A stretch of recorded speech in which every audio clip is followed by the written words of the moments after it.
আমরা দীর্ঘদিন যাবত এই কোর্টে প্র্যাকটিস করি এবং আমি এবং আমাদের জয়নুল আবেদিন সাহেব আমরা একই বয়সী এবং আমাদের প্র্যাকটিসের জীবন মানে সুদীর্ঘ, মানে প্রায় অর্ধ শতাব্দীর কাছাকাছি মানে পৌঁছে গেছে। তো এখানে Bangladesh supreme court, the highest court of the country, এটা একটা কনস্টিটিউশনাল কোর্ট। এখানে এই সুপ্রিম কোর্ট চিফ জাস্টিসের কোর্ট, অর্থাৎ সুপ্রিম কোর্ট হচ্ছে সাংবিধানিক কোর্ট। এখানে তাদের প্রেসক্রিপশন অনুযায়ী প্রেসক্রাইবড রেজাল্টটা দেওয়া হয়েছে। কারণ কয়েকটি ঘটনা আমরা বলি, যেমন ধরেন সেখানে নির্বাচন হলো সুষ্ঠুভাবেই 6 এবং 7 তারিখে এবং বিপুলভাবে আমাদের ফুল প্যানেল পাশ করার কথা এবং সেভাবেই কিন্তু তাদের ভিতরে হতাশাই করছিল। এই সময় তারা আরেকটা মানে ঘটনা ঘটল, ওদের যে 2 জন প্রার্থী, সম্পাদক প্রার্থী, এটা ব্যাপারটা কি 2 জন প্রার্থী, একজনের বিরুদ্ধে মামলা হয়েছে এবং মামলা করেছে অ্যাসিস্ট্যান্ট অ্যাটর্নি জেনারেল। কার বিরুদ্ধে মামলা করলো? যিনি গণভবনে যান এবং আসেন, তিনি হচ্ছেন শেখ হাসিনার মানে ঘনিষ্ঠ ভ্রাতুষ্পুত্র এবং ফজলে নূর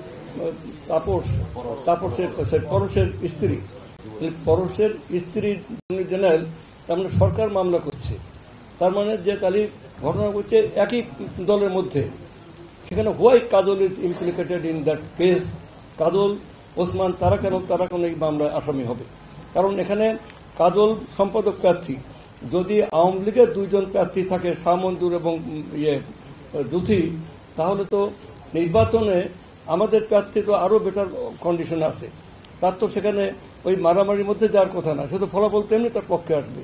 জুথি যদি 200 ভোট কাটে, সে 200 তো কাজলের পক্ষে চলে আসবে। অতএব এটা তাদের এবং তারা ফলাফল এখান থেকে ব্যালট বক্স ছিনতাই করে নিয়ে গেছে। সেখানে তাদের কি বলে যে তাদের বাসায় মিটিং হয়েছে এবং সেখানে পরবর্তী সময় এই মানে তাদের প্রেসক্রাইব রেজাল্টটা প্রকাশ করেছে।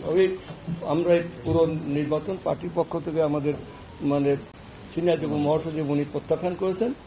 আমরা আইনজীবীরা আমরা এই নির্বাচনকে প্রত্যাখ্যান করে পুনর্নির্বাচনের সব ফুল নির্বাচনটাই আমরা প্রত্যাখ্যান করছি। সেখানে আমাদের মানে এটা তো তাদেরই সাধারণ প্রেসক্রাইব রেজাল্ট। এই রেজাল্ট তো মানে বাংলাদেশের সুপ্রিম কোর্টের আইনজীবীরা বিলং করে না।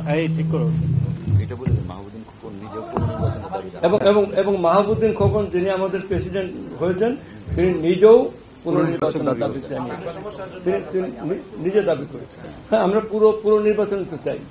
আমরা পুনর্নির্বাচন চাই যে মানে মাহবুদ্দিন খোকন, যিনি আমাদের প্রেসিডেন্ট হয়েছেন, তিনিও পুনর্নির্বাচনের দাবি জানিয়েছেন। অতএব আমরা ফুল নির্বাচন